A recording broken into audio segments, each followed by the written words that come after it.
Have you ever wondered what makes the Britney Spears song Toxic so addictive? Well, there are several factors, but one element that is sometimes overlooked is just how ingenious the instrumentation is. In this video, we'll see how Toxic manages to pull influences from a wide range of seemingly disparate genres into a cohesive whole. Genres like Bollywood music, electronic music, surf rock, and the blues. I'll also highlight the clever arranging techniques the song uses to make it so engaging. Okay, let's dive into the instruments and sounds that make up Toxic. We'll begin with the drum beat that this song is built on. It's just this one bar beat looped throughout the entire song. There's also a shaker in there.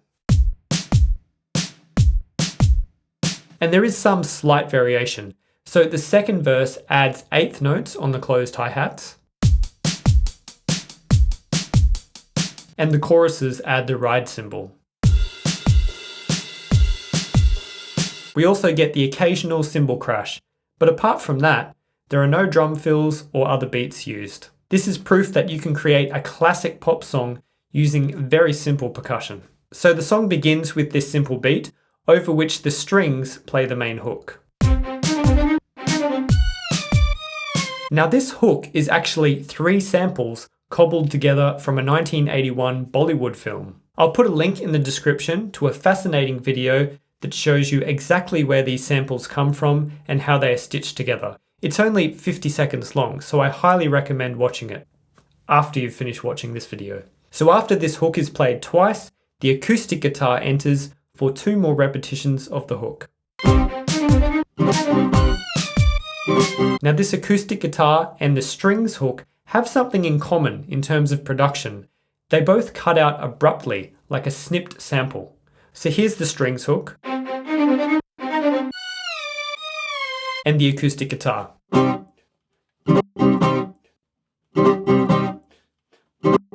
This clipped sample sound is something you tend to hear more in electronic music and hip-hop music, but it's all over pop music now as well. And while it might sound like poor editing if you heard it in a genre like, say, traditional folk music, here it's done to create a purposeful effect. It sounds very much like samples that have been dropped in, and rhythmically, these abrupt cuts make everything sound very tight. Now right at the end of the intro, a bell-like synth and subtle vocals enter, mirroring the second half of the hook played by the strings. So you can see that we get this staggered entry of our drums, guitar, and bass. Now beginning with 1 or 2 instruments and slowly building the layers of instrumentation like this is a very important part of creating a great song. In this case, it allows for 4 repetitions of the hook, because bringing in the guitar as a new element on the 3rd repetition keeps things interesting. The song is growing, moving forward. In contrast, imagine if the guitar had been played from the beginning of the song. 4 repetitions of the hook would quickly become boring. In fact, I'll show you. Listen to how stagnant this becomes on the 3rd and 4th repetition. But I warn you, it will get boring, so if you've had enough, just skip forward 10 seconds.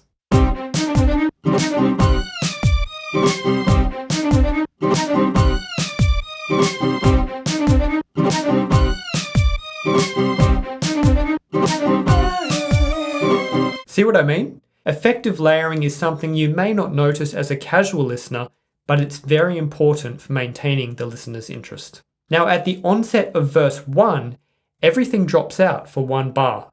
Pulling out most of the instruments like this is another fantastic technique that achieves multiple things. First, it grabs the listener's attention because the break in sound is unexpected. Second, it puts the spotlight on the remaining instruments, in this case, the arrival of Britney's vocals. And generally speaking, it also makes whatever comes next hit harder, because we have a dynamic contrast from almost nothing to a bunch of instruments playing. Listen to how it works here. Baby, can't you see I'm calling? And this pulling out most of the instruments, which we'll call the dropout effect, is something that is used to great effect multiple times throughout this song.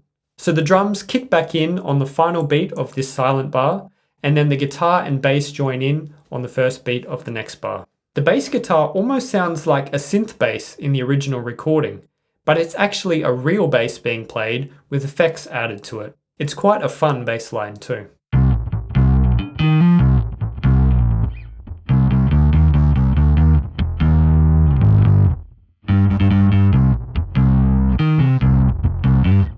Toward the end of each verse, the strings creep in, crescendoing into the hook.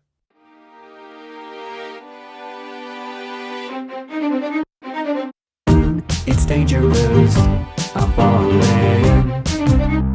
Britney's vocals are doubled throughout most of the verse, and most of the song actually. In the second verse, the drums add the hi-hats playing eighth notes. I'm calling a guy like you. I can't wait, I need a hit. This is a subtle addition that keeps the song sounding fresh, like it's evolving and moving forward. The guitar, drums, and bass remain the same for the pre-chorus, but the vocal melody shifts up to a breathy falsetto for a new melody that is mirrored by a bell-like synth. And just like the verse, we get that string swell leading into the hook. Too high, can't come down. Losing my head, spinning round and round.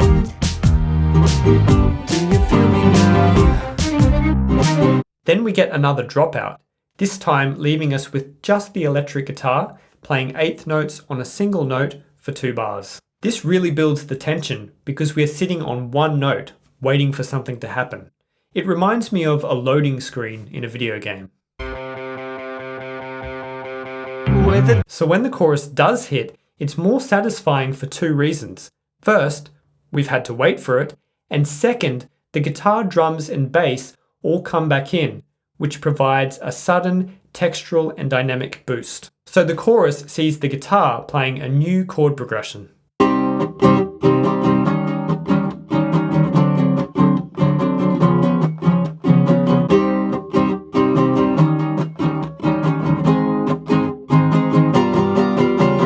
This is a great progression, and I go into detail about how it works in my video on the chords used in Toxic. I'll link to it at the end of the video if you're interested. Now the chorus drums add eighth notes on the ride cymbal. So here's the verse drums. Baby, can't you see? I'm calling. And the chorus drums. You're toxic, I'm slipping under. The chorus also adds a distorted electric guitar to emphasize certain chords. Slipping under the taste. Don't you know that you're toxic? In the second half of the chorus, we have a second electric guitar playing a surf rock guitar hook. When I say surf rock, I'm talking about the sound and style popularized by artists like Dick Dale back in the 60s. This guitar sound is also reminiscent of the guitar from the 007 theme.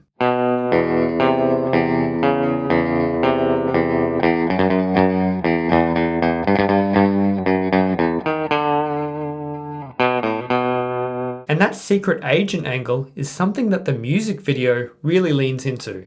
I'll link to it in the description. So here's the surf rock guitar hook in Toxic.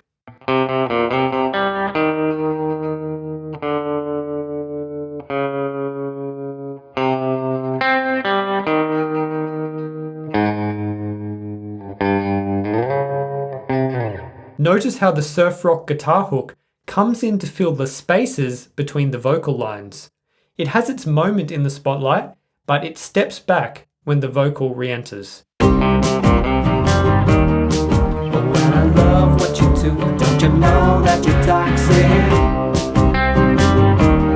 This is an excellent example of arranging 2 lead parts. We also have this synth sound sitting in the background of the mix, which sounds like it wouldn't be out of place in an EDM track.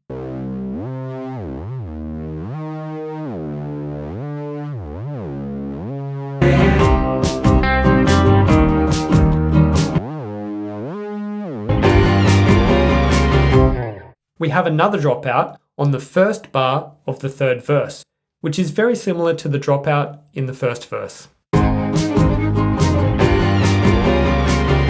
It's getting late to give you up. The instrumentation in verse 3 is the same as verse 1, aside from this subtle synth sound. It's getting late to give you up. I took a sip from my devil's cup. We get another dropout at the end of verse 3, which highlights the second half of the hook. But they've done something very clever with the hook here. They've reversed it. So instead of this, we get this. How cool is that? And the dropout really draws our attention to this reversal. It might just be my favourite part of the song.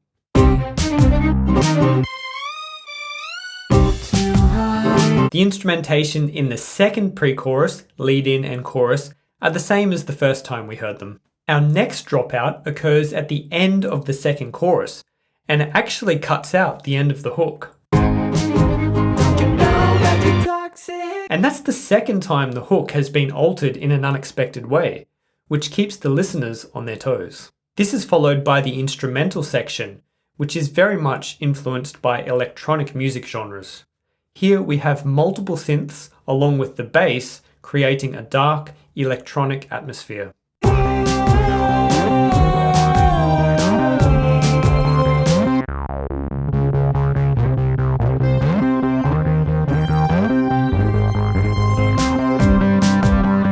Although I call this an instrumental section, there are actually vocals throughout most of this section. However, they don't sing words, but rather a haunting, descending wail, like you might imagine the sirens from Greek mythology would produce.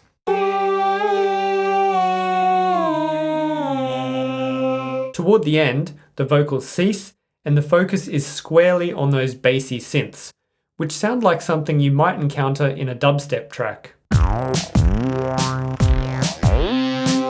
I'm no expert on electronic music, so those of you who are, let us know in the comments what subgenre of electronic music this section is borrowing from. We get another dropout at the beginning of the final chorus section, and at 2 bars, this is the longest dropout in the song, not including the lead-in sections. This dropout spotlights Britney's vocals, which are heavily auto-tuned to sound like a robot just for this dropout, before switching back to her regular vocals when the other instruments rejoin.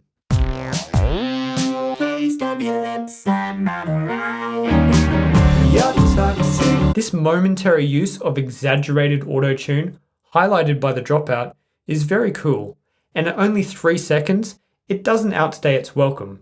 It's like the culmination of the electronic instrumental section. Now, the first part of the chorus occurs twice here, and just like the 2 back-to-back verses at the beginning of the song, this double chorus requires something new to give the second repetition a sense of evolving and moving forward. In this case, it's an increase in the aggressive electric guitar, which emphasizes every chord instead of only a select few.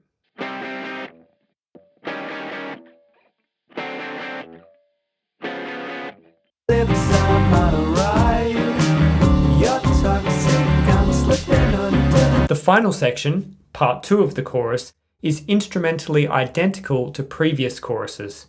However, the vocal melody and lyrics are different, which transforms it into more of an outro.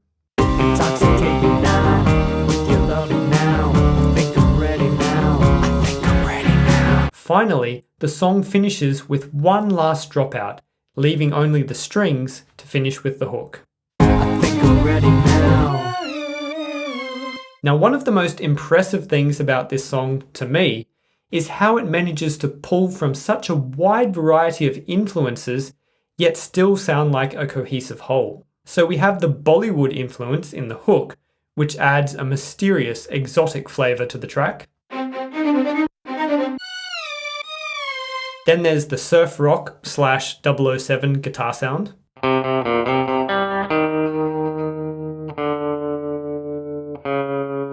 We also get a bluesy feel in some of those chorus melody notes. I'm addicted to you, don't you know that you're toxic? A bit of jazz in the chord progression.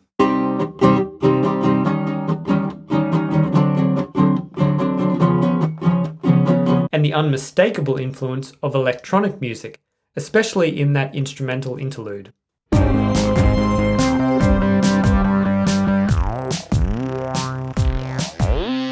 It's a real melting pot of influences that somehow works.